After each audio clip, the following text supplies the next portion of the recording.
मंगलमय मंगल करण वीतराग विज्ञान नमो ताहि जाते भये अरहंतादि महान करि मंगल करि हो महा ग्रंथ करन के काज जाते मिले समाज सब पावे निज पद राज पावे निज पद राज इस भव के सब दुख निके कारण मिथ्या भाव तिनकी सत्ता नाश करी प्रगटे मोक्ष उपाव प्रगटे मोक्ष उपाव। मोक्ष मार्ग प्रकाशक नामक ये ग्रंथ है। आचार्य कल्प पंडित प्रवर टोडरमल जी साहब की अनुपम रचना। 4 अधिकारों तक की चर्चा कल तक हम आपके बीच में यहाँ अपेक्षित विस्तार से कर चुके हैं और आज से हमारे एक विशेष शिविर का शुभारंभ हो रहा है। कल से हम शिविर की कक्षा को प्रारंभ करेंगे। समय यही रहेगा 10:15 और आज एक अतिरिक्त कक्षा के रूप में कल जैसा कि सुनील जी सर्राफ साहब ने निवेदन किया था और भी अनेक लोगों की भावना थी कि क्या ऐसा हो सकता है कि जो बहुत विस्तार से चौथे अधिकार की चर्चा हुई है उस चौथे अधिकार की चर्चा को संक्षेप में प्रारूपित कर दिया जाए। आज मैं कोशिश कर रहा हूं आपके बीच में एक ही प्रवचन में, सिंगल प्रवचन में इस चौथे अधिकार की पूरी चर्चा करने का। आखिर क्या बतलाया टोडरमल जी साहब ने इस चौथे अधिकार में। प्रारंभ किया, देखिए पहले अधिकार में चर्चा हुई थी सामान्य चर्चाएं, भूमिका बनाई टोडरमल जी साहब ने।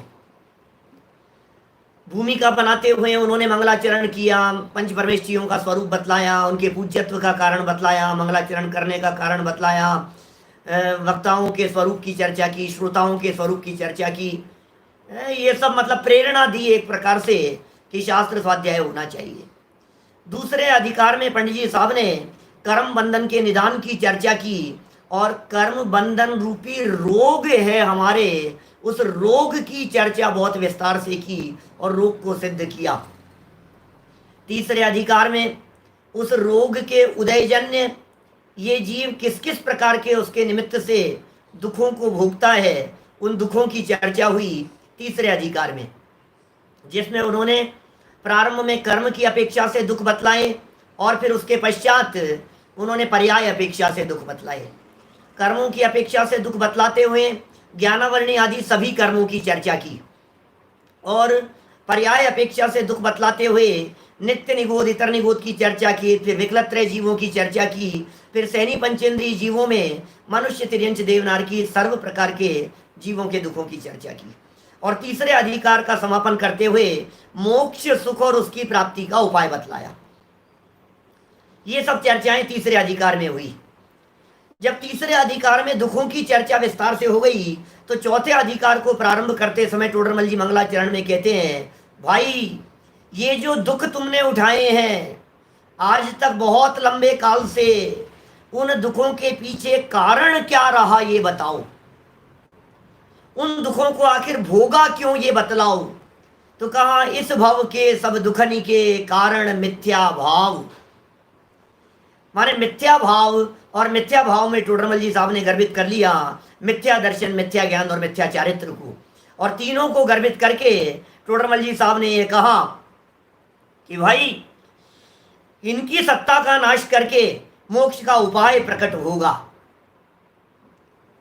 आज लिंक नहीं है ये के ग्रुप के ऊपर, कोई बात नहीं, लेकिन लिंक नहीं आए तो भी आप लोगों को लाइव देखना चाहिए।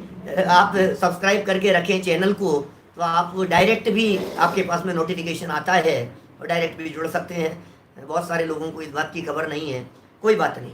छोड़िए, देखिए क्या बात कह रहे हैं यहाँ। टोडरमल जी का वैद्य और रोगी का उदाहरण चल रहा था बहुत पुराने समय से। इस चौथे अधिकार के प्रारंभ में भी टोडरमल जी साहब ने कहा कि भाई जब तक रोग और रोग के कारणों को विशेष रूप से नहीं पहचाने तब तक रोग से कैसे छूटेगा। यदि तू रोग से छूटना चाहता है तो रोग के कारणों से तुझे छूटना पड़ेगा। तो यहां कारणों की चर्चा करते हुए कह दिया मिथ्या दर्शन, मिथ्या ज्ञान और मिथ्या चारित्र ये कारण हैं। सबसे पहले मिथ्या दर्शन का स्वरूप बतलाना शुरू किया। मिथ्या दर्शन का स्वरूप क्या है? तो उन्होंने कहा मोह के उदय से जो अतत्व श्रद्धान है उसका नाम है मिथ्या दर्शन। आप लोग चाहें तो चौथा अध्याय जहां शुरू हुआ है वहां से मेरे साथ साथ में पेज बदल करके चल सकते हैं। मैं आज पूरा अध्याय आपको इस एक ही पीरियड में पढ़ाने वाला हूं। 76 नंबर पेज पर शुरू हुई है चर्चा, जिसमें मिथ्या दर्शन का स्वरूप बतलाते हुए कहा दर्शन मोह के उदय से हुआ जो अतत्व श्रद्धान। और फिर पंडित जी साहब ने यहाँ अतत्व श्रद्धान की चर्चा कर दी। अतत्व, तत्व बतलाया, तस्य भावस तत्वम, वस्तु के स्वरूप का नाम तत्व है, वस्तु का जो भाव है उसका नाम तत्व है, और उसके जो विपरीत चले वो अतत्व है। वस्तु स्वरूप के विपरीत वो अतत्व, और अतत्व के श्रद्धान चूंकि वो तत्व नहीं है इसलिए वो मिथ्या है, उसका मिथ्यापन सिद्ध किया। और दर्शन शब्द का अर्थ किया, बोले श्रद्धान। तो अतत्व श्रद्धान शब्द का अर्थ हुआ मिथ्या दर्शन। ये टोडरमल जी साहब ने यहां सबसे पहले सिद्ध किया। फिर दर्शन शब्द का अर्थ सामान्य अवलोकन क्यों नहीं किया? दर्शन शब्द का अर्थ देखना भी होता है, क्यों नहीं किया? तो टोडरमल जी साहब ने कहा ये मोक्ष मार्ग का निरूपण है, और मोक्ष मार्ग में श्रद्धा की मुख्यता होती है। एक धातु के अनेक प्रकार के अर्थ होते हैं। जब अनेक प्रकार के अर्थ होते हैं तो यहाँ श्रद्धा शब्द के अर्थ में दर्शन शब्द का प्रयोग किया गया है। मिथ्या दर्शन माने मिथ्या श्रद्धा, अतत्व माने मिथ्या, दर्शन माने श्रद्धा। तो इस तरह से इसका नाम मिथ्या दर्शन है। फिर प्रश्न खड़ा किया कि साहब ये मिथ्या दर्शन का अभाव तो तब होगा जब हमें केवल ज्ञान की प्राप्ति हो जाएगी। बिना केवल ज्ञान के मिथ्या दर्शन कैसे जाएगा? क्योंकि केवल ज्ञान होने पर सारे पदार्थों को जान लेंगे। जब सबको जान लेंगे तो फिर गलत जानना नहीं रहेगा। सीधी सी बात है, इसमें क्या है? तो टोडरमल जी ने कहा नहीं नहीं नहीं, सबको जानना तो केवल ज्ञान होने पर होगा, लेकिन यहां प्रयोजनभूत तत्वों की श्रद्धा की चर्चा चल रही है। तो प्रश्न खड़ा हुआ आखिर ये प्रयोजनभूत तत्व क्या है? ऐसी चर्चा चित्त में खड़ी हुई। तो उन्होंने कहा भाई प्रयोजनभूत तत्व और अप्रयोजनभूत तत्व ये 78 पेज नंबर से बताना शुरू किया। प्रयोजनभूत तत्व क्या है? जिनसे हमारा प्रयोजन सिद्ध होता हो ऐसे तत्व कौन से हैं? तो पता है टोडरमल जी साहब ने क्या कहा?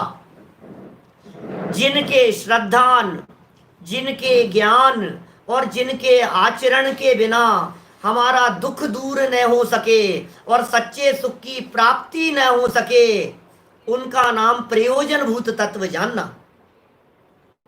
सम्यक दर्शन की प्राप्ति प्रयोजनभूत तत्वों के आश्रय से होगी। सम्यक दर्शन प्रयोजनभूत तत्व को बतलाता है। माने प्रयोजनभूत तत्व कौन से हैं? बोले सुख। सुख कैसे होगा बतलाओ। तो फिर यहाँ 7 तत्वों की सिद्धि की टोडरमल जी साहब ने, और ये बतलाया भाई सबसे पहले तो ये जानो तुम कौन हो। क्या अच्छा मैं कौन हूं ये भी जानना जरूरी है? हाँ। और फिर जो तुम हो उसका नाम है जीव तत्व, और जहां जहां जीवत्व का भ्रम होने की संभावना हो उसका नाम है अजीव तत्व। सुनील जी भाई साहब, आपके निवेदन पर चौथे अध्याय का सार बता रहा हूं। मैं स्वयं हूं जीव तत्व, और जहां जहां जीवत्व पने की संभावना है उसे भी जानो। गलतफहमी होने की संभावना कहां है उसे भी तो जानना पड़ेगा हमारे को। बोलो, तो गलतफहमी होने की संभावना कहां है? तो बोले शरीर में सबसे ज्यादा गलतफहमी होने की संभावना है। शरीर में गलतफहमी होने की संभावना है, इसलिए इस शरीर को भी जानो। बोले इस शरीर को कहते हैं अजीव तत्व। बात समझ में आ गई क्या? तो जीव तत्व को जानना जरूरी है, अजीव तत्व को जानना भी जरूरी है। 2 बातें हो गई। बोले ये तो जरूरी है भाई साहब, मोक्ष मार्ग यदि प्रकट करना है तो इन दो तत्वों को जानना पड़ेगा। फिर कहा कि सुनो, तुम दुखी हो रहे हो, इस बात का भरोसा है कि नहीं? कि हाँ साहब दुखी तो हो रहे हैं, बात तो बराबर है, दुखी हो रहे हैं। तो दुख के कारण क्या है उनका भी भरोसा करो। बोलो, दुख के कारणों का भी भरोसा करो। दुख के कारण कौन कौन से हैं? तो बोले कौन से? बोले परद्रव्य दुख का कारण नहीं है, दुख का कारण तेरे मिथ्यात्वादी भाव ही है, या आश्रव भाव ही तेरे दुख का कारण है। समस्त दुखों का कारण, मूल कारण 78 पेज पर देखिएगा, नीचे से तीसरा पैराग्राफ। समस्त दुख का कारण कर्म बंधन है, जो उसे न जाने तो उससे मुक्त होने का उपाय नहीं करे। बोलो, तब उसके निमित्त से दुखी हो, इसलिए बंध को जानना। तो बोले बंध जानना भी जरूरी है। पहले कहते हैं जीव तत्व जानना जरूरी है, फिर कहा जीव तत्व जानना जरूरी है, फिर कहा दुख जो है तू मिथ्यात्वादी भावों से हो रहा है इसलिए उसे जानना जरूरी है।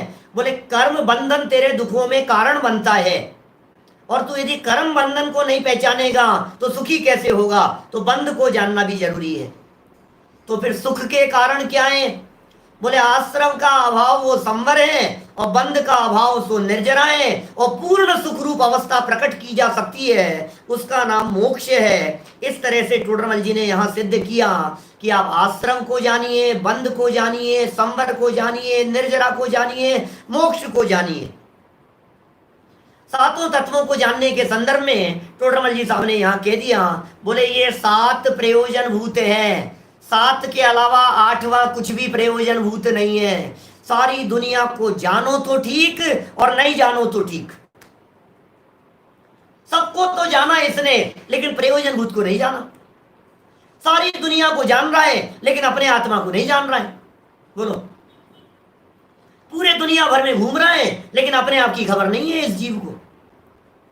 अजीव तत्व के नाम पर ये सारे अजीव को जान रहा है। नंदीश्वर द्वीप को जानने में लगा है, पंचमेरुओं को जानने में लगा है, स्वर्ग नरक को जानने में लगा है, जम्बू द्वीप की व्यवस्थाओं को जानने में लगा है, लेकिन मैं कौन हूं और अजीव तत्व जो प्रयोजन भूत है उसे नहीं जान रहा है।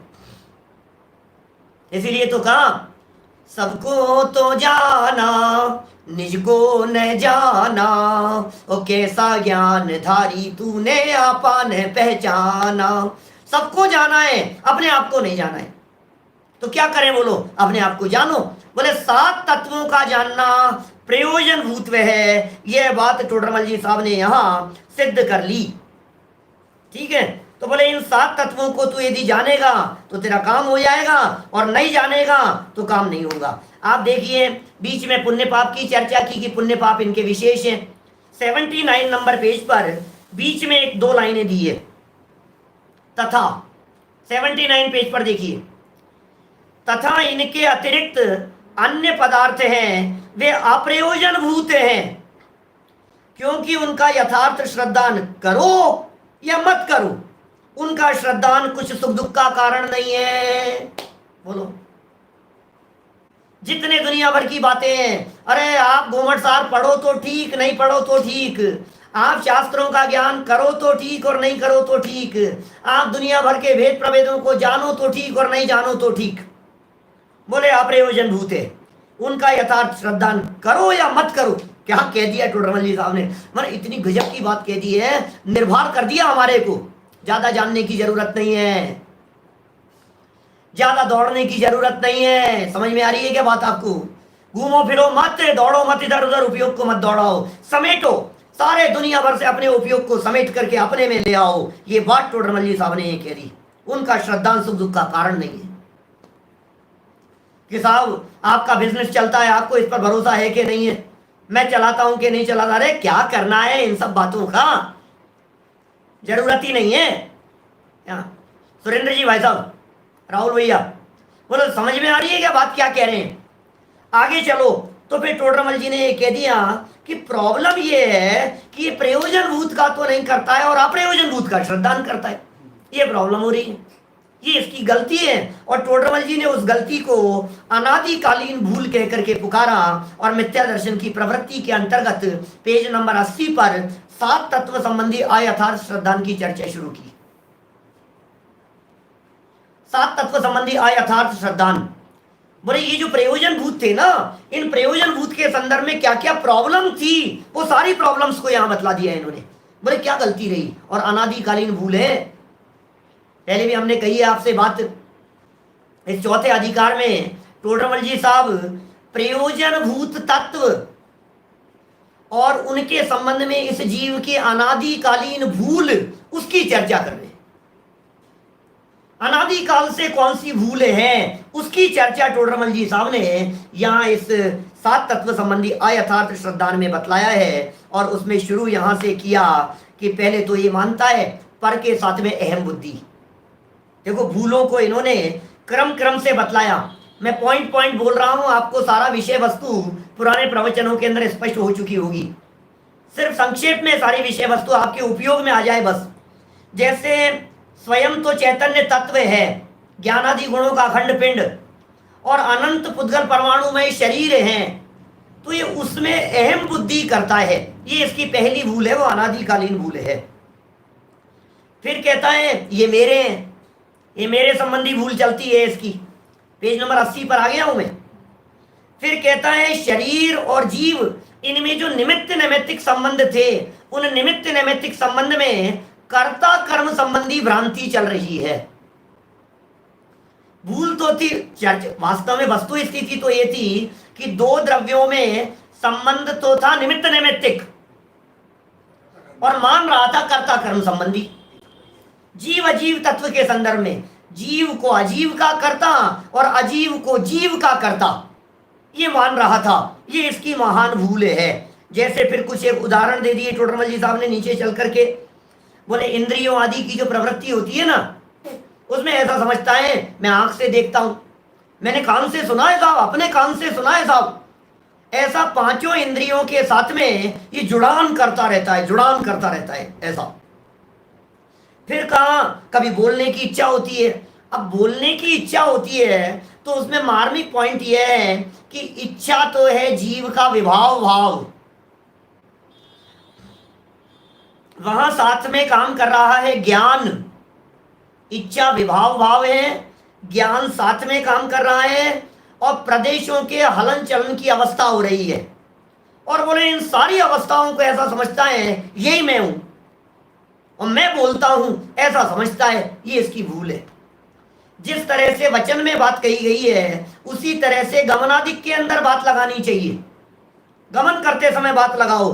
तो उन्होंने कहा गमन आदि करता है तो गमन की इच्छा, शरीर की अवस्था और आत्मा के प्रदेशों का हलन चलन, यहां भी तीन पोजीशन है। और इन तीनों में ऐसा समझता है कि मैं ही कर रहा हूं साहब, मैं ही तो चलता हूं, मैं चला, मैंने ये किया।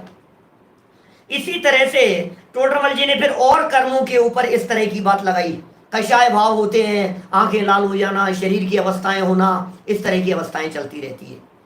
तो कुल मिलाकर के बाद टोडरमल जी साहब ने यहाँ ये कहने का प्रयत्न किया कि भाई ये जीव अजीव तत्व के संदर्भ में भूल करता हुआ अपने आप को मोटा, पतला, गोरा, काला, सुखी, दुखी, इस तरह से जो माना इंद्रियादिक परिस्थितियों के कारण, शरीर की अवस्थाओं के कारण, ये इसकी जीव अजीव तत्व के संदर्भ में भूल है। देखिए 82 नंबर पेज पर शुरू की 2.5 पंक्तियां बहुत महत्वपूर्ण हैं। और मैंने शायद इन पंक्तियों की चर्चा करते हुए वो भेद विज्ञान कैसे हो, शायद मेरे ख्याल से वो व्याख्यान जो था वो इन्हीं पंक्तियों के आधार पर था। भेद विज्ञान कैसे करें, सम्यक दर्शन की प्राप्ति और सम्यक दर्शन की विधि कैसे करें। क्या समझ में आ रही है बात? 82 पेज पर देखिए। तथा अपने को और शरीर को निमित्त नैमित्तिक संबंध बहुत है। ओहो क्या कह रहे हैं, इसलिए भिन्नता भाषित नहीं होती, और जिस विचार द्वारा भिन्नता भाषित होती है वह मिथ्या दर्शन के जोर से हो नहीं सकता, इसलिए पर्याय में अहम बुद्धि पाई जाती है। क्या जबरदस्त वाक्य है पंडित जी साहब का। मिथ्या दर्शन का जोर है, मिथ्या दर्शन का प्रभाव है। मिथ्या दर्शन दिमाग पे ऐसा हावी दिखाई देता है कि इसको निमित्त नैमित्तिक संबंध है, तो भेद विज्ञान जिन कारणों से भाषित होता है वो भेद विज्ञान होने के कारणों की तरफ दृष्टि नहीं जाती है इसकी, इसका दिमाग ही नहीं जा रहा है। और मैंने आपको ध्यान होगा उल्लास भाई, मैंने आपको एक बात कही थी कि सुनो, आप ध्यान दीजिए, महत्वपूर्ण बात, दिन भर में सुबह से शाम तक उन बातों को, उन प्रसंगों को हाईलाइट करने का प्रयास कीजिए। सुरेश जी भाई साहब कोलकाता, उन प्रसंगों को हाईलाइट करने का प्रयास कीजिए जिन प्रसंगों में हमारे मन माफिक काम नहीं हो रहा है। बोलो, प्रवचन नंबर 108 था, वेद विज्ञान की चर्चा वाला। जिन प्रसंगों में सोचना जरा, यार दाढ़ दर्द कर रही है, यार आंखें पता नहीं क्यों जलन कर रही है, इसका मतलब ये है भेद विज्ञान होने का कारण बना और तू भेद विज्ञान नहीं कर पा रहा है। मौका मिला ना तुझे भेद विज्ञान करने का, तो करना चाहिए कि नहीं करना चाहिए बताओ। तो क्यों नहीं कर पा रहा है, क्यों नहीं देख पा रहा है? पत्नी मेरे हिसाब से नहीं चल रही है, बच्चे ने तो आज यार पलट करके जवाब दे दिया। भले ही महीने में एक बार जवाब देवे, लेकिन हमारा ये कहना है उस एक बार को हाईलाइट करो तो भेद विज्ञान होगा। शरीर आपके अनुसार चल रहा है, डेली शरीर आपके अनुसार ही चल रहा है। आप उठते हो, हाथ उठाते हो, नीचे करते हो, बैठते हो, उठते हो, सोते हो, जगते हो, चलते हो, बोलते हो, खाते हो, पीते हो, सब कुछ आपके हिसाब से चलता हुआ दिखाई दे रहा है। लेकिन जब आपके अनुसार नहीं चले, पॉइंट को हाईलाइट करो, उस बात को हाईलाइट करो। आप यदि आप उस बात को हाईलाइट करेंगे तो ये भेद विज्ञान कर पाएंगे। लेकिन टोडरमल जी का कहना है मिथ्या दर्शन के जोर से वो विचार हो नहीं पाता। क्या करें, ये मिथ्या दर्शन का जोर है, ये मिथ्या दर्शन का प्रभाव है। मिथ्या दर्शन के प्रभाव से, मिथ्या दर्शन के जोर से ये काम नहीं हो पाता है। चलिए, इस तरह से जीव अजीव तत्व संबंधी अयथार्थ श्रद्धान की बात हुई थी। फिर आश्रव तत्व संबंधी अयथार्थ श्रद्धान को यहां बताया गया और ये कहा गया मोह के उदय से मिथ्यात्व कषाय आदि भाव होते हैं। क्या, जब इस जीव के मोह का उदय होता है, तीव्र मोहनी कर्म का उदय होता है, तो मिथ्यात्व भाव होता है, कषाय आदि भाव होते हैं, उन्हें स्वभाव भाव जानता है। ये प्रॉब्लम है भाई साहब। क्या गलती कहां हुई है संजय जी?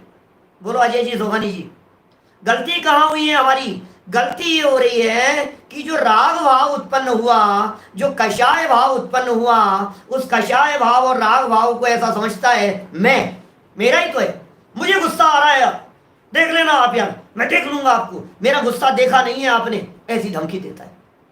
अब हम कह रहे हैं भाई ये जो कषाय भाव है, ये जो विभाव भाव है, ये तेरा स्वभाव नहीं है, ये औपाधिक भाव है, ये दुख रूप है। लेकिन अनादिकाल से इस प्रकार की भूल बनी हुई है कि इन दुखदायक भावों को अपना स्वभाव भाव मानता है और इन भावों का जो फल आता है वैसा इसे भाषित नहीं होता है। कि इन भावों का फल क्या आएगा, इसे भाषित नहीं होता है। बोलो, फिर आगे आ जाओ आप बंध तत्व के संदर्भ में 83 नंबर पेज पर, वहां कह दिया था इन आश्रव भावों से ज्ञानावरणादि का बंध होता है, वो उसको पता नहीं। भाई जो रागादिक तो सभी लोग कर रहे हैं ना, तेज गति का जीव है, हाथी घोड़ा कुत्ता बिल्ली आदि है सभी लोग। अब ये हाथी घोड़ा कुत्ता बिल्ली आदि है, उनको भी गुस्सा आता है कि नहीं? वो भौंकते हैं कि नहीं? उनको अपने बच्चों के प्रति राग दिखाई देता है कि नहीं? तो रागादिक तो हो रहे हैं, लेकिन उन रागादिक को वो दुख का कारण नहीं समझ रहे। ये तो थी आश्रव संबंधी भूल, अनादिकाल से चली आ रही है। और अब कह रहे हैं मेरे इन भावों से मुझे कर्म बंधन होगा, इस बात की भी इसे खबर नहीं है। ये जो मेरा राग भाव है, मेरा मिथ्यात्व भाव है, मेरी उल्टी मान्यताएं, परमे सुख बुद्धि मानने की जो प्रवृत्ति है, इनसे मुझे कर्म बंधेगा, इसकी खबर नहीं है इसको। ये खबर नहीं होना, ये बंध के बारे में भूल है। इसका फल मुझे भोगना पड़ेगा, इसका विचार विवेक नहीं होना, इसका नाम बंध तत्व संबंधी भूल है। ये शरीर मिला है, गति जाति इंद्रिय काय योग वेद ये सब जो मिले हुए हैं हमारे को, ये सब कैसे मिले हैं? बोले कर्म के उदय से मिले। अब मिले तो कर्म के उदय से हैं और मानता नहीं है उनको, ये बंध तत्व संबंधी भूल है। इसी तरह से संवर होने पर सुख होगा।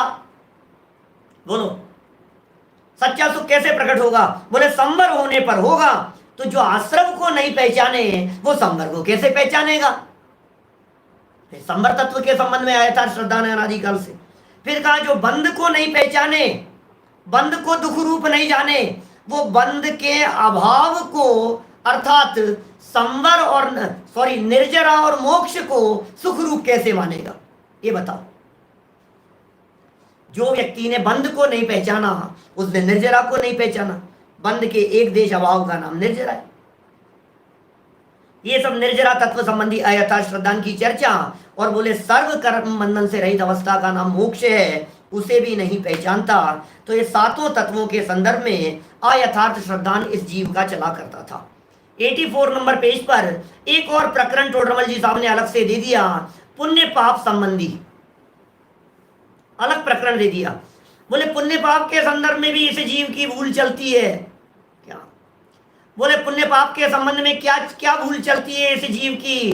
तो टोडरमल जी साहब ये कह रहे हैं कि भाई पुण्य से इच्छानुसार कार्य बनता है, पाप से इच्छानुसार कार्य नहीं बनता है, लेकिन दोनों में जो आकुलता है ना, उसे नहीं पहचान रहे हैं। ये पुण्य पाप के बारे में भूल है। पुण्य के उदय में अनुकूलताएं दिख रही है, पाप के उदय में प्रतिकूलताएं दिख रही है, और एक में इच्छानुसार कार्य बन रहा है, एक में इच्छानुसार कार्य नहीं बन रहा है, लेकिन आकुलता तो दोनों में है। दोनों ही आकुलता के कारण है। पैराग्राफ की तीसरी लाइन, अंतिम लाइन है, पुण्य पाप संबंधी अयथार्थ श्रद्धा, परंतु दोनों ही आकुलता के कारण हैं, इसलिए बुरे ही हैं। क्या?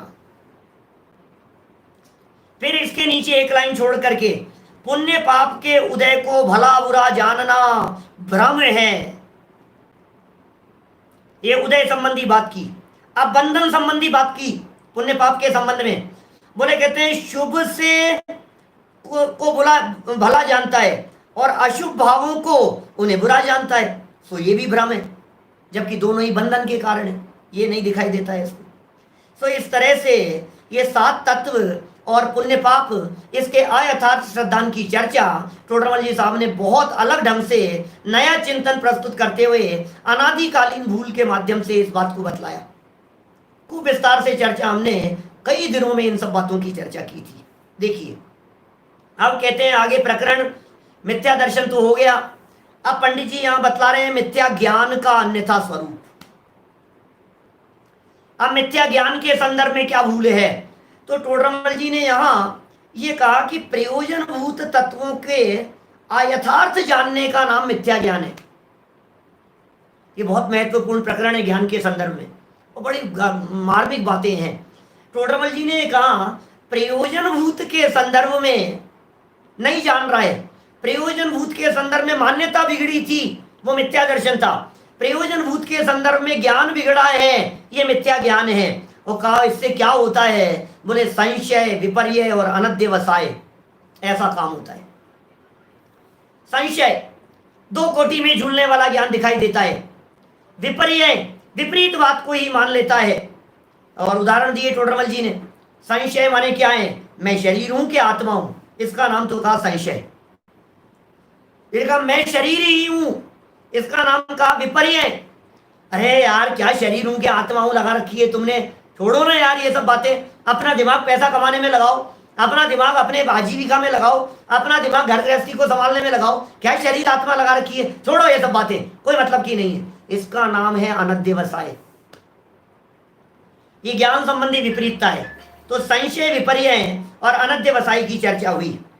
फिर टोडरमल जी साहब की ये सब चर्चा होने के बाद ये कहा टोडरमल जी ने कि साहब सच्चे झूठे का जो ज्ञान होता है उसको सम्यक ज्ञान, मिथ्या ज्ञान कहना चाहिए। वो क्यों नहीं कहते हो आप? मिथ्या दर्शन को क्यों साथ में जोड़ लेते हो आप? ये बातें क्यों कहते हो और क्यों प्रयोजनभूत की बात कह रहे हो? तो टोडरमल जी साहब ने उसका जवाब दिया कि भाई देखो, जहां सिर्फ जानने की बात हो ना, वहां तो सच जाना तो सम्यक ज्ञान, सिर्फ जानने का प्रयोजन है। अब बिजनेस के बारे में जानने का प्रयोजन है, बोले सही जाना तो सम्यक ज्ञान और नहीं जाना तो मिथ्या ज्ञान। लेकिन सवाल यहां मोक्ष मार्ग का है क्या? इसलिए यहां मिथ्या दर्शन, सम्यक ज्ञान, मिथ्या दर्शन और सम्यक दर्शन को प्रमुख किया गया है। देखो नीचे प्रश्न उठाया है, 85 नंबर पेज पर देखना नीचे क्या लिखते हैं टोडरमल जी। प्रश्न है नीचे, मिथ्या दृष्टि को जीवादि तत्वों का अयथार्थ जानना है, उसे मिथ्या ज्ञान को, और रस्सी सर्पादि का जो सही जानना है उसे सम्यक ज्ञान को। शिष्य का प्रश्न है मिथ्या दृष्टि के ज्ञान को भी, बोले ये क्या है, एक व्यक्ति ने कहा कि ये कुर्ता है, तो बोले मिथ्या ज्ञान कहो उसको, और दूसरे ने कहा कि ये रुमाल है, तो बोले इसके ज्ञान को सम्यक ज्ञान कहो। ये शिष्य का प्रश्न है और शिष्य की जिज्ञासा है, बोले ऐसा होना चाहिए। तो टोडरमल जी कह रहे हैं भाई 3 तरह की विपरीतता देखी जाती है इस जीव के जीवन में। तू जो कह रहा है ना कि इसको सही जान लिया है मिथ्या दृष्टि जीव ने, मिथ्या दृष्टि जीव ने इसको रुमाल को रुमाल जाना है, उसको सम्यक ज्ञान कह दो। टोडरमल जी ये कह रहे हैं 3 तरह की भूल है। क्या 3 तरह की भूल कौन कौन सी है? तो इन्होंने कहा कारण विपर्य, स्वरूप विपर्य और भेदाभेद विपर्य। ये भी एक नया प्रकरण था टोडरमल जी का, जो एक सामान्य तौर पे अपने को मिलता नहीं है। न्याय शास्त्रों का प्रकरण टोडरमल जी ने यहां प्रस्तुत कर दिया। 3 तरह के विपर्य। बोले तुम जो समझ रहे हो ना ये क्या कि रुमाल है और तुम कह रहे हो कि इसे सम्यक ज्ञान कह देवे, हम देखो जानने का प्रयोजन हो तब तो कह देंगे, लेकिन यहां प्रॉब्लम ये है कि तू इसके कारण विपर्य, कारण संबंधी विपरीतता है तुझे, तू इसके स्वरूप को नहीं जानता है, स्वरूप संबंधी विपरीतता है, तेरे चित्त में भेदाभेद संबंधी विपरीतता है, तुझे उसकी भी खबर नहीं है। बोले होते क्या है ये समझ में नहीं आया हमारे को। क्या ये होते क्या है? बोले जहां कारणों के संदर्भ में विपरीतता हो वो तो कहलाता है कारण विपर्य। क्या कारण में विपरीतता? कारण में विपरीतता मतलब जैसे समझ लिया इसने पैसे के कारण से सुखी होता हूं, धन के कारण से सुखी होता हूं, बच्चों के कारण से सुखी होता हूं, ये उनको सुख के कारण मान लिया। दुख के कारण मान लिया इसने, यार ये अच्छा नहीं दिख रहा है इसके कारण दुखी होता हूं। तो कारण कुछ और था और मान लिया कुछ और, ये है कारण संबंधी विपरीतता, कारण विपर्य। फिर का स्वरूप ही विपरीत समझ रहा है तू ये समझ रहा है कि रुमाल है, वस्तु स्थिति यह है कि अनंत पुद्गल परमाणुओं के समुदाय रूप एक पुद्गल स्कंद है। यह स्वरूप को विपरीत समझ लिया तूने। और फिर का भेदाभेद विपर्य, भेदाभेद के संदर्भ में समझ लो आप, पुण्य और पाप ये दोनों जहां अभेद थे उनमें कर दिया भेद। जो अभेद थे ना पुण्य और पाप, उनमें भेद कर दिया। और इसी तरह से सब जगह लगा लेना आप, विकारी भाव जिनमें भेद डालना है उन्हें अभेद कर लेता है, और जिस ज्ञायक भगवान आत्मा को अभेद देखना है उसमें ज्ञान दर्शन आदि का भेद खड़ा कर देता है। ये विपरीतता इसके अनादिकाल से चल रही है, इसको कुछ होश नहीं। शरीर और आत्मा जिनमें भेद है उन्हें अभेद कर लिया है, ये भेदाभेद संबंधी विपरीतता है। तो ये सब चर्चाएं टोडरमल जी साहब ने यहाँ कही। फिर कहा भाई ये इस मिथ्या ज्ञान का कारण कौन है ये बतलाओ। एक बहुत मार्मिक प्रकरण आया था बीच में, ज्ञानावरणी कर्म को मिथ्या ज्ञान का कारण कह दो। बहुत गजब के तर्क हैं टोडरमल जी के, सही कह रहा हूं। पूरी जैन परंपरा में, सारे जैन इतिहास में, जैन साहित्य में, जैन आगमों में यदि आप इसे तलाशने का प्रयास करेंगे तो आपको नहीं मिलेगा। ये टोडरमल जी के चिंतन की गहराई है। ध्यान दीजिएगा क्या विषयभूत वस्तु कह रहे हैं टोडरमल जी। मिथ्या ज्ञान का कारण ज्ञानावरणी को कह दो। क्या हो गया था? ज्ञानावरणी है ना, श्रद्धा के से मिथ्या दर्शन होता है, श्रद्धा की विपरीतता से, और ज्ञान की विपरीतता से ज्ञानावरणी कर्म के उदय से मिथ्या ज्ञान होता है। तो टोडरमल जी ने कहा सुनो भैया ऐसा नहीं चलेगा। बोले क्यों नहीं चलेगा? कि इसलिए नहीं चलेगा कि ज्ञानावरणी कर्म में 2 तरह की स्थिति बनती है, या तो ज्ञानावरणी कर्म का उदय या फिर ज्ञानावरणी कर्म का क्षयोपशम। ध्यान है आपको, बहुत मार्मिक प्रकरण था। या तो ज्ञानावरणी कर्म का उदय या ज्ञानावरणी कर्म का क्षयोपशम। अब बोले ज्ञानावरणी कर्म के उदय को यदि कारण कहोगे तो ज्ञानावरणी कर्म का उदय तो सब जीवों के पाया जाता है। ज्ञानावरणी कर्म के उदय से ज्ञान मंद होता है, ज्ञानावरणी कर्म के उदय से अज्ञान होता है, ठीक है। और ज्ञानावरणी कर्म के क्षयोपशम से ज्ञान का उगाड़ होता है। तो ये दोनों ही प्रकार की परिस्थितियां पहले गुणस्थान से लेकर 12वें गुणस्थान तक सबके पाई जाती है। अब यदि आप ज्ञानावरणी कर्म के क्षयोपशम को सम्यक ज्ञान कहोगे, समझना, क्योंकि क्षयोपशम में तो ज्ञान हो रहा है ना, उसे सम्यक ज्ञान कहोगे तो एक इंद्रिय के भी ज्ञानावरणी का क्षयोपशम है। उसे भी सम्यक ज्ञानी मानना पड़ेगा, एक इंद्रिय को भी। अच्छा उल्टा चलो, यदि आप ज्ञानावरणी कर्म के उदय को मिथ्या ज्ञान कहोगे कि साहब ज्ञानावरणी कर्म का उदय इसलिए मिथ्या ज्ञान है, तो फिर आपको चौथे गुणस्थान वाले या हमारे भावलिंगी संत, उनके भी ज्ञानावरणी कर्म का क्षेयोपशम होता है, उन्हें भी मिथ्या ज्ञानी मान, ज्ञानावरणी कर्म का उदय होता है, समझना। चौथे, पांचवें, छठे, सातवें, 10वें, 12वें, इन सबके ज्ञानावरणी कर्म का उदय है अभी, बोले इनके मिथ्या ज्ञान मानना पड़ेगा। प्रॉब्लम समझ में आ रही है क्या? एक इंद्रिय जीवों के ज्ञानावरणी का क्षेयोपशम होने से सम्यक ज्ञान मानना पड़ेगा, और भावलिंगी संतों के ज्ञानावरणी कर्म का उदय होने से मिथ्या ज्ञान मानना पड़ेगा। समझ में आई आपको बात? कितनी बड़ी प्रॉब्लम खड़ी हो जाएगी। इसलिए टोडरमल जी साहब ने यह सिद्ध किया कि मिथ्या ज्ञान का कारण ज्ञानावरणी कर्म का उदय नहीं है, और ज्ञानावरणी कर्म का क्षेयोपशम भी नहीं है। तो फिर कौन कारण है? बोले उसका कारण तो मिथ्या दर्शन है, वो साथ में है। और टोडरमल जी साहब ने इस संबंध में बहुत ही सुंदर उदाहरण यहां प्रस्तुत कर दिया था, और वो उदाहरण के अंदर टोडरमल जी साहब ने ये कहा कि जैसे मान लो भूख लग रही है, या सुख दुख का कारण तो वेदनी नाम का कर्म दिखाई देता है।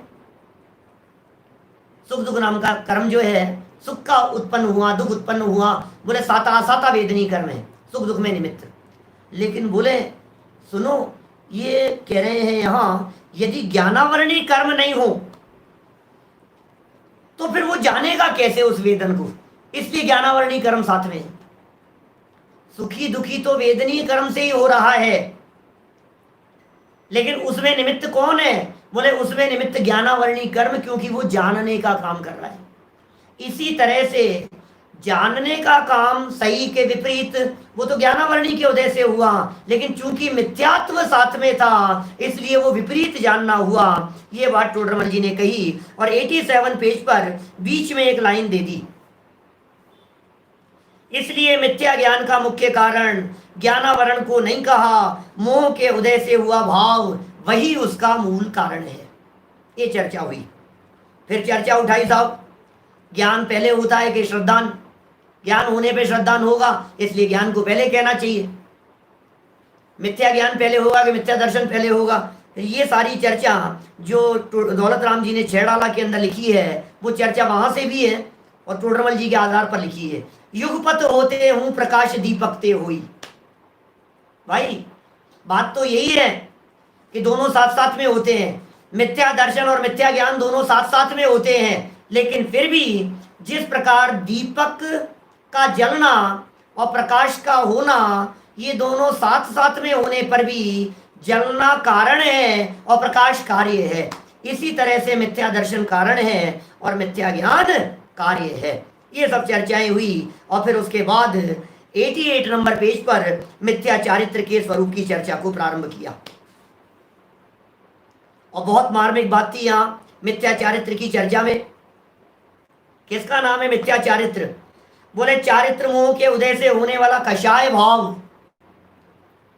और उस कषाय भाव के होने पे स्वभाव रूप प्रवृत्ति नहीं हुई, इसका नाम मिथ्या चारित्र जानना। चारित्र मोहनी कर्म का उदय है और स्वभाव भाव रूप प्रवृत्ति नहीं हुई, समझ में आ रही है बात? उसका नाम मिथ्या चारित्र है। और इस मिथ्या चारित्र के होने पर इस जीव के क्या होता है? तो इन्होंने कहा राग द्वेष की प्रवृत्ति होती रहती है, विभाव भाव होता रहता है, जैसा परिणमन चाहता है वैसा परिणमन नहीं होता है। बोलो, जहाँ इसकी चलती नहीं है वहाँ जबरन चलाने का प्रयास करता रहता है। ये सारी बातें विस्तार से कहने के बाद एक इष्ट अनिष्ट कल्पना, मिथ्या कल्पना का महत्वपूर्ण प्रकरण दिया। ये इष्ट अनिष्ट कल्पना का इतना महत्वपूर्ण प्रकरण है कि ये प्रकरण जैन अजैन हिंदू मुसलमान दुनिया के हर व्यक्ति को सुनाओ समझाओ तो हर व्यक्ति समझे, समझ में आवे। क्या अभी मेरे पास में, मैंने इस संबंध में आपको एक हवाला दिया था उसका, वंडरफुल, एक चीज मिलेगी वंडरफुल, एक मूवी का। परसों मेरे पास में जितेंद्र जी का फोन आया वहां से, दुबई से। बोले साहब हमने सब परिवार वालों ने बैठ करके देखी, 2.5 घंटे की पूरी मूवी है, नेट पर अवेलेबल है, हर व्यक्ति को देखने लायक है। बोले सूचना देना आप। ये इस प्रकरण के संदर्भ में बोले पदार्थ एक। अब देखना इसके पॉइंट बतलाता हूं, आपको ध्यान देना। इष्ट अनिष्ट की मिथ्या कल्पना के पॉइंट आप लोगों को ध्यान दिला रहा हूं, ध्यान दीजिए। मैं कोई पिक्चर देखने का पोषण नहीं कर रहा हूं बंधुओं, ध्यान रखना। वो पिक्चर जो है वो जैन मूवी है और जैन सिद्धांतों का प्रतिपादन बहुत बारीकी से उसके अंदर किया गया है, इसलिए उसकी बात कही है। देखो पदार्थ एक, एक ही पदार्थ, और वही पदार्थ किसी को इष्ट लगता है, किसी को अनिष्ट लगता है, पहला पॉइंट। फिर इसका विस्तार किया टोडरमल जी साहब ने। फिर दूसरा पॉइंट दिया, अभी तो क्या कहा, पदार्थ एक है, वस्तु एक है और व्यक्ति अलग अलग है। वस्तु एक और व्यक्ति अलग अलग। फिर टोडरमल जी ने कहा व्यक्ति भी एक और वस्तु भी वही, व्यक्ति भी वही और वस्तु भी वही। तो फिर क्या हुआ, बोले वो व्यक्ति और वही वस्तु हुआ ऐसा कि समय बदल गया। काल बदल जाने पर जो इष्ट लग रही थी वही अनिष्ट लगने लग गई। बोलो, मैंने नाम बतलाया ना अभी मूवी का, एक चीज मिलेगी वंडरफुल, नाम है ऐसा, एक चीज मिलेगी वंडरफुल। श्वेतांबर समाज के माध्यम से बनाई गई है, लेकिन बहुत सुंदर उसमें विवेचन, तर्क बहुत सुंदर उसमें दिए गए हैं। वस्तु स्वरूप टोडरमल जी जैसे तर्क दिए हैं, इसलिए मैंने बात कही है ना। देखिए कई लोगों ने देखी है, धर्मचंद जी देखिए। देखो 2 पॉइंट हो गए। अब तीसरा पॉइंट, साहब दुनिया में बहुत सारी वस्तुएं ऐसी भी होती है जिन वस्तुओं में ऐसा होता है कि सामान्य रूप से कहा जाता है ये तो सुख की कारण है, सामान्य रूप से कहा जाता है वैसा भी तो दुख की कारण है। तो फिर ये पता है क्या कहा टोडरमल जी साहब ने, बोले उनमें भी ऐसा होता है कि वो भी जो मुख्य रूप से दुख की कारण हो वो भी सुख की कारण दिखाई देने लगती है। और इस संदर्भ में टोडरमल जी ने गाली का एग्जाम्पल लेकर के बात कही थी, ठीक है ना। फिर इन सब के संदर्भ में टोडरमल जी और आगे बढ़ करके बतलाते रहे। बोले पदार्थ इस तरह के होते हैं जो कुछ सुखदायक होते हैं, कुछ दुखदायक होते हैं, कुछ उपकारी होते हैं, कुछ अनुपकारी होते हैं। उनमें किसी को भला जानता है, किसी को बुरा जानता है। ये इष्ट अनिष्ट मान करके उनमें राग द्वेष कल्पना किया करता है, ये इसकी महान भूल है। तो इन सब के का नाम मिथ्या समझना। देखिए आप पेज नंबर 90 पर लास्ट लाइन है, 90 नंबर पेज पर लास्ट लाइन है। इस प्रकार परद्रव्यों को इष्ट अनिष्ट मानकर राग द्वेष करना मिथ्या है। यदि परद्रव्य इष्ट अनिष्ट होते और वहां राग द्वेष करता तो फिर मिथ्या क्यों होता। इसका मतलब ये है मिथ्या इसलिए है कि वस्तु तो इष्ट अनिष्ट है नहीं और मान रहा है इष्ट अनिष्ट, इसलिए मिथ्या है। और इष्ट अनिष्ट है नहीं और उसको इष्ट अनिष्ट मान करके राग द्वेष कर रहा है, इसलिए वो मिथ्या चारित्र नाम प्राप्त करता है। प्रकरण खत्म हुआ। फिर एक और प्रकरण, राग द्वेष का विधान व विस्तार। मैंने पौन घंटे में खत्म करने की सोची थी, देखो आप बीच बीच में आप लोगों ने 1-2 मिनट ले लिए मेरे। राग द्वेष का विधान और विस्तार, इसमें महत्वपूर्ण बात क्या थी। देखो 91 पेज की पहली लाइन में एक बात की तरफ और मैंने आप लोगों का ध्यान आकर्षित किया था, इष्ट अनिष्ट मानकर राग द्वेष करता है, इष्ट अनिष्ट मानकर राग द्वेष करता है, उसे मिथ्या चारित्र कहा गया था। समझ में आ रही है बात। यदि इष्ट अनिष्ट माना, इष्ट अनिष्ट मानकर राग द्वेष करे तो मिथ्यात्व सहित है, इष्ट अनिष्टपना मिथ्यात्व जनित होता है। मैंने इस पॉइंट को थोड़ा सा आप लोगों के बीच में हाईलाइट किया था। और इष्ट अनिष्टपना नहीं हो, मान लो इष्ट अनिष्टपना नहीं हो और सिर्फ राग द्वेष हो, तो फिर वो चारित्र मोह की कमजोरी से होता है, वो ज्ञानियों के जीवन में भी होता है, चारित्र मोह की कमजोरी से। अब राग द्वेष के विधान विस्तार के अंदर सारी वेदनीय कर्म के उदयजन्य जो बातें पीछे कही गई थी, उन सब बातों को बेस बना करके यहाँ प्रकरण दिया गया। शरीर की अवस्था जैसी होती है उसमें, शरीर की अवस्था के निमित्त भूत जो संयोग दिखाई देते हैं उनमें, या कुछ ऐसे पदार्थ जिन पदार्थों में शरीर से कुछ इष्ट अनिष्टपन का लेना देना नहीं है, अच्छे बुरेपन का, अनुकूल प्रतिकूलता का लेना देना नहीं है, वहां जबरन ही राग द्वेष किया करता है, काम खा में ही राग द्वेष किया करता है। ये बात यहाँ इन्होंने कही है। और ये सारा प्रकरण पूरा राग द्वेष के विधान और विस्तार वाला, और फिर हमने विधान और विस्तार के अंदर ये सारी बातें कही थी, राग से राग, राग से राग, राग से राग।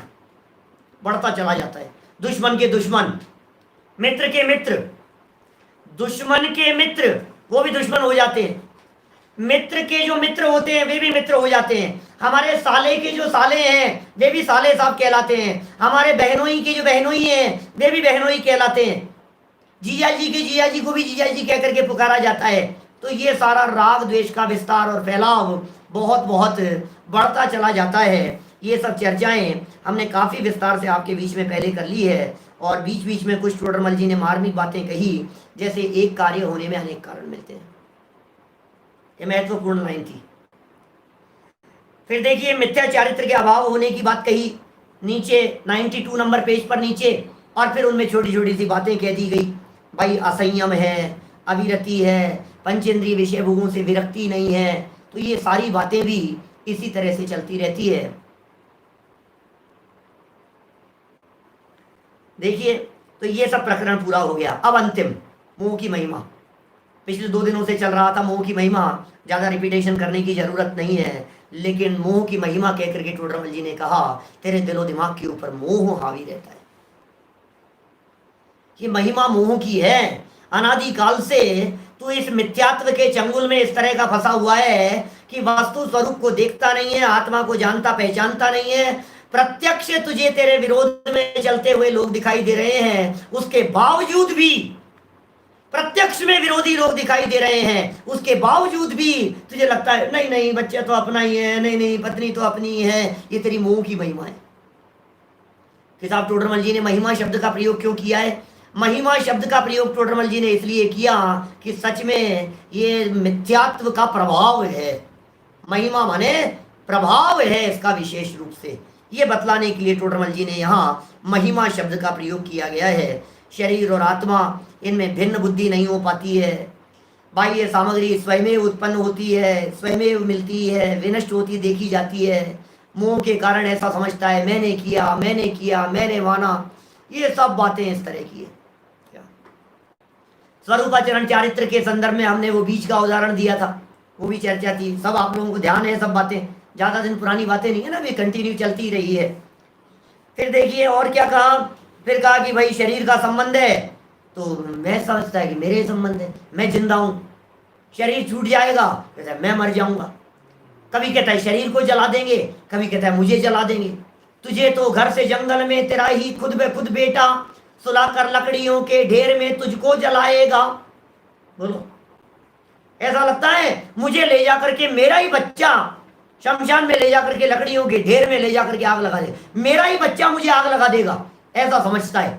भाई तुझे कहाँ आग लगाएगा? कभी अपने आप को शरीर कहता है, कभी अपने आप को भिन्न कहता है, कभी आपको कहता है कि मेरा यश रहेगा तो मैं जिंदा रहूंगा, नाम रहेगा तो सब रहेगा, बाकी तो सबको मरना ही है। तो कभी नाम को अमर मानता है।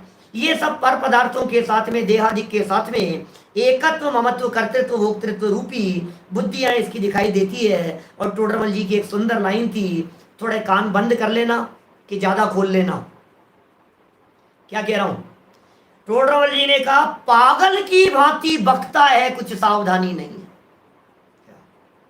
सोचो जरा, बकता है पागल की तरह, बावले की तरह बातें बनाता है, इसको कुछ होश नहीं है, कुछ सावधानी नहीं है। और फिर नीचे चलते हुए इन्हीं सब प्रकरणों का समापन करते हुए पंडित जी साहब ने कह दिया कि जैसा प्रत्यक्ष भाषित हो उसको अन्यथा जानता है, ये मिथ्या श्रद्धा करता है, मिथ्या ज्ञान करता है और मिथ्या आचरण करता है। इस जीव की अनादि काल से इस प्रकार की ये भूल चली हुई है। और अंतिम 2 पंक्तियां 94 पेज की। इसलिए हे भव्य, यदि दुखों से मुक्त होना चाहता है तो इन मिथ्या दर्शनादिक विभाव भावों का अभाव करना ही कार्य है। इस कार्य के करने से तेरा परम कल्याण होगा। सच में प्रकरण तो दिया है मोह की महिमा, लेकिन मोह की महिमा को देखते हुए अपने को कितना बलवान होने की जरूरत है, उपयोग को इधर लगाएं और अपनी अंतरंग पावर को बढ़ाने का प्रयास करें। ये चैतन्य तत्व यदि बलवान हो जाएगा तो मिथ्यात्व कमजोर हो जाएगा और मिथ्यात्व के टुकड़े हो जाएंगे। हम सभी के जीवन में मिथ्यात्व के 3 टुकड़े अल्प काल में हो और शीघ्रातिशीघ्र मुक्ति की प्राप्ति हो। इसी मंगल भावना से बात को यहीं विराम देता हूँ। हमने चौथे अधिकार को आज अत्यंत संक्षेप में देख लिया है। शिविर हमारा चल रहा है, दिन भर के कार्यक्रम है। आज भी दिन में 2 प्रवचन है, शाम को फिर प्रवचन है। 8 बजे वाला अपना जो प्रवचन चल रहा है वो यथावत चलेगा। शिविर के दौरान कक्षा जैसी आज चली है ऐसी सवा 10 चलेगी। जिन लोगों को लाइव संभव नहीं है वे लोग आगे पीछे सुने, रिकॉर्डिंग सुने। हम शुरू करेंगे 6ठे अध्याय को कल शिविर के माध्यम से। एक आध व्यक्तियों की शंका थी कि 5वां क्यों छोड़ रहे हो, मैं स्पष्ट कल करूंगा जब प्रवचन शुरू करूंगा तो स्पष्ट करूंगा कि मैं 5वां क्यों छोड़ रहा हूं। कुछ प्रकरण 5वें के ले लेंगे, वो संक्षेप में आपको बतला देंगे, तो आपकी वो बात कवर हो जाएगी। अभी की बात को यहीं विराम देते हैं। जय जिनेन्द्र। निज निधि निज में बताई यह अनंत उपकार है, उसके लिए जिन वाणी माँ को वंदना शत बार है, वंदना शत बार है। 9 बार।